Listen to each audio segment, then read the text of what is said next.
Face-to-face at Facebook, a group of conservatives meeting with Facebook CEO Mark Zuckerberg after reports that Facebook employees suppressed conservative news on the website trending topics section.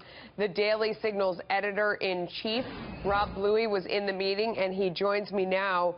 Rob, I understand they explained that it would be really difficult for Facebook employees to inject bias into the stories. Was that part of the meeting that they said, you know, we don't think our employees are actually doing this?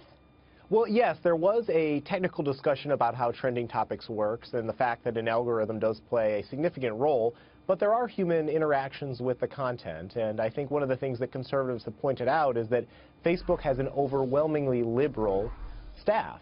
We look at the political donations and we see that over 80% go to liberals or Democrats. So when you have people like that interacting with news content, the way that they phrase it, the topics that they pick for trending topics, I think all could influence what you ultimately see on the homepage of Facebook. Absolutely, and to me it's kind of shocking that they would call this meeting and bring everyone together, and then they're sort of saying, I mean, it seemed like they're saying they don't have a problem. Is that not true? Well, they were quite clear that they do have a problem. They have a problem, a trust problem with conservatives. That was made clear to us right from the start. A trust problem, but it's like it's not our fault that you don't trust us. I mean, it sounds like they weren't taking any sort of culpability for the fact that, you know, that websites are saying they're being suppressed. I mean, for example, you know, we've had folks on who had their web pages shut down, and at the same time, you have Facebook pages up that say, you know, F Trump and this and that, that they don't take down. So they have a problem. You're correct. Absolutely. And I think Facebook acknowledges that there are some challenges and there are some problems. This was a step on their part to help explain both the community standards, which leads to some pages being taken down, and also how the algorithm works for trending topics in the news feed.